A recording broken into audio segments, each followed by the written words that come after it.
Joining me now is celebrity and royal reporter Kinsey Schofield. Kinsey, more revelations about Sean Combs, better known as P. Diddy.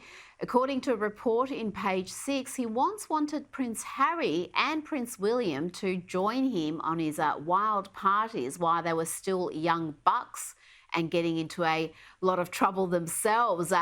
What more can you tell the audience about this? And who are some of the big names that attended Diddy's freak-off parties? Yeah, and Prince Harry was even mentioned in a $30 million sexual assault lawsuit filed against Diddy earlier this year. Harry was used as an example of celebrities that are associated with Diddy, but also the kinds of shields that Diddy used to avoid consequences, though Harry is not accused of any wrongdoing.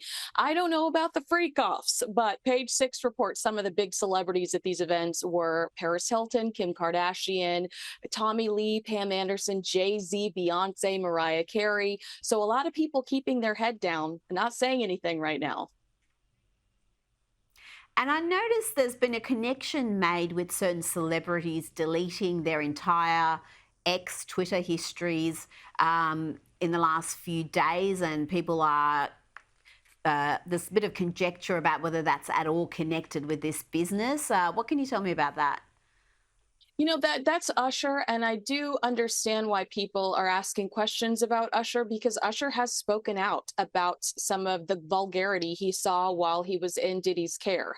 So, would he be trying to get rid of any evidence? I'm not sure. I think that that's a fair question. And Usher is talked about a lot, and though a lot of people see him as a potential victim in all this because he was so young when he was sent to live with P. Diddy, essentially, a lot of people are also painting him as somewhat of a villain because he introduced a very young Justin Bieber to that world. Has Bieber said anything about this saga? Daily Mail says that he's very upset over it and that he's having a hard time registering it, and he's kind of shut down when it comes to the topic. But Usher was sued for giving a woman a venereal disease, not giving her a heads up about what was going on before they got together. So he does, the halo is a little, dusty, if you ask me.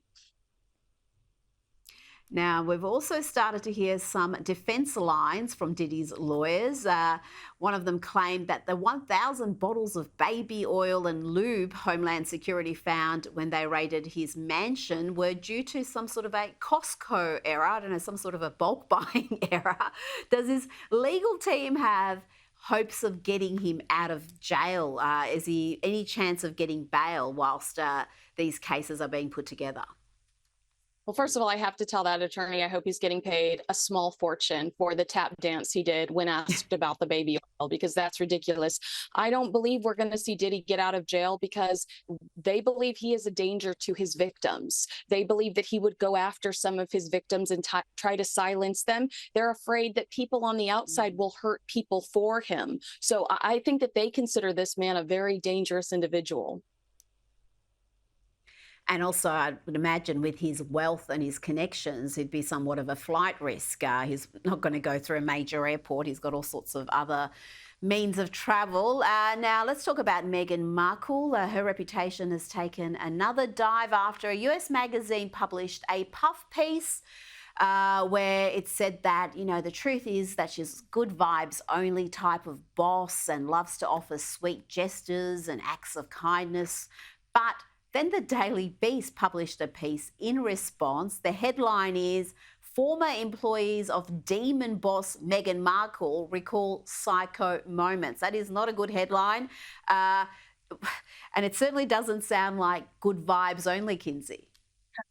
My favorite line from the Us Weekly piece was one of her employees saying that Harry and Meghan, they water the seeds to help their employees flourish. I mean, what are you on? And can I have but what's interesting to me, what I figured out was, remember when 5 of Meghan Markle's friends talked anonymously to People magazine and to defend her against her father and 2019. That publisher now works at Us Weekly, and that publisher is best friends with Meghan's best friend, Abigail Spencer.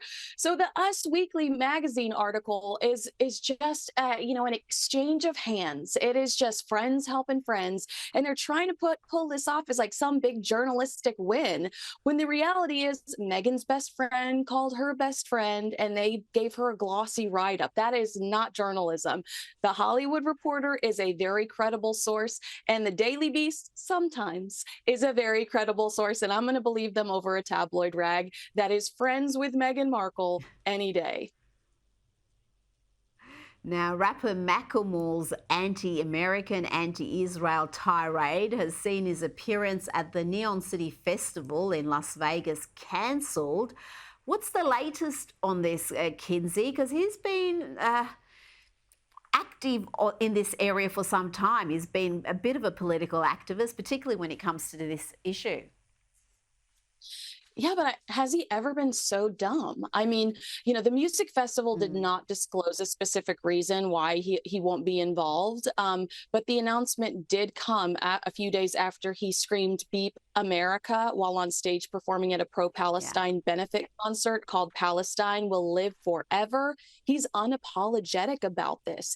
He said, "I've lost endorsements. I've lost business ties. I am still here, unwavering in my support for a free Palestine." So good luck, buddy. I think he's going to turn off a lot of people being so vulgar and being so ungrateful to live in one of the greatest countries in the world.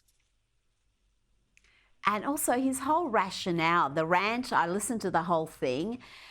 He said he really got interested in this issue post-October 7, and he's done all this research, and somehow he's come out of it on the side that he has. He's looked at October 7 and decided that it's the Israelis who are in the wrong here, and they need to pay a price. It's just incredible. Quickly, before you go, a video of Angelina Jolie and Brad Pitt's daughter, Zahara, has resurfaced, showing her dropping her father's last name at a sorority celebration late last year. Have a look.